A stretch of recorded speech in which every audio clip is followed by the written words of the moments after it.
My opponents want to spend more money on it to extend it, and I'd rather invest in neighborhoods and basic services and moving forward. So the Inquirer's numbers were it needs about 3,000 riders a day to, combat the costs of it. Right now it's getting about 1,600 on average. I think the only day it actually does good is Saturday, when people are bar hopping, like you said. So if those numbers keep up, what is the future of the streetcar? What we've tried to do is to mitigate the financial harm to the city.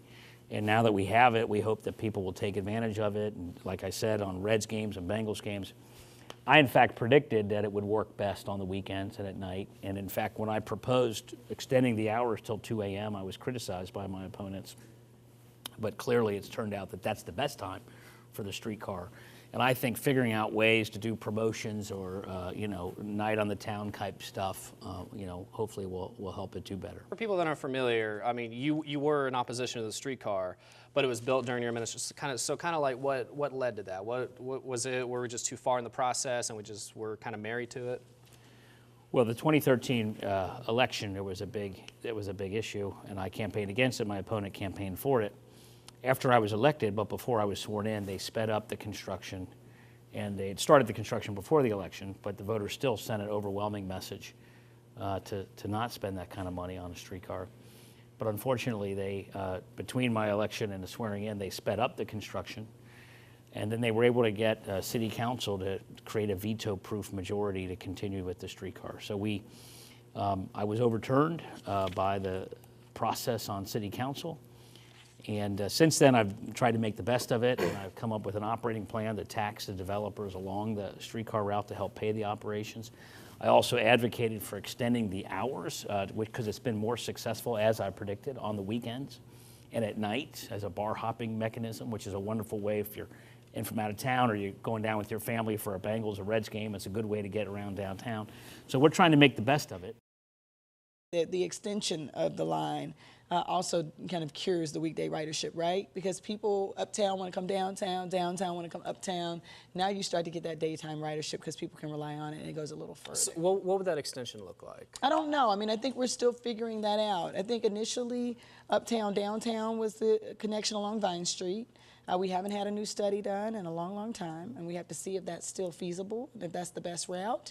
People were talking about eventually having a crosstown route off of the uptown loop. My vision is that before I die, we have regional rail in our city. Yeah. I'm 38 now. We'll see. But rail is the future. I mean, if you look at the major cities that we compare ourselves to, they all have rail. We were the last to introduce rail in our city. If you had an extended streetcar, I mean, that could potentially be fantastic down the road. But what we got right now, what do you say to people that say that it's potentially taking resources out of places, like Bond Hill or Westwood? What have we gotten out of the streetcar so far? Well, we've got several $100 million, maybe up to $1 billion of investment along the line. All that tax money goes back into the general fund, so that helps pay for police and fire and trash collection and all the things that people care about. We're in an age where we didn't invest in the city for 50 years because of suburban flight. And so we have to invest aggressively in our city because people want to be in cities again. And I understand why people feel like, hey, what about me and what's next? And that's why I'm running for mayor, because we should be able to deliver to people in Bond Hill what they need in their neighborhood. They're not seeing the benefit of our growth. And so my plan is to catalyze and really aggressively grow this city, because guess what? We want people to stay here and we want people to move here. And the only way we do that is by reinvesting in our city. We haven't done that aggressively under this administration, and I've been frustrated by that. The streetcar is not doing as well as it should. Who's in charge of that? You have an incumbent mayor who is in charge of making sure it works. So the first thing I'm gonna do is make sure I manage it and that it works. And so the person responsible for that is the incumbent mayor. If you want to be a cheerleader for failure and do everything possible to make it fail and highlight every single failure at every single point and then don't properly manage it, of course it's going to fail. And it's irresponsible to allow that to happen. So before we talk about streetcar expansion, I'm going to actually manage it properly, because I'm going to make sure it works. That's what a mayor should do. If the incumbent mayor wins, if the incumbent council member wins, there is a streetcar. They're not shutting it down. This is a distraction.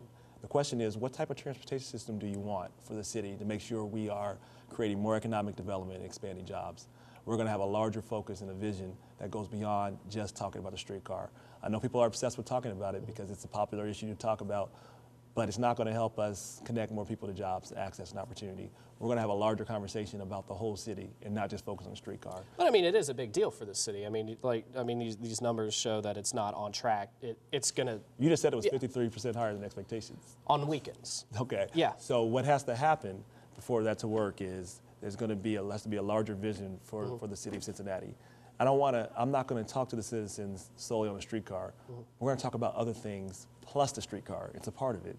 But we have to have a larger conversation about our transportation system as a whole, because this is a distraction that's not helping the city of Cincinnati. And I know the incumbent mayor and even the incumbent council members love to obsess to just talk about this, but it's not going to move us forward. It's not going to create the transportation system just focusing on the numbers this week. It's a short-term vision. We have to figure out the long-term vision, and it includes a lot more than the streetcar. And we're going to continue to expand all of our options in transportation, but engage the entire community on what we're doing, and then ask for the investment.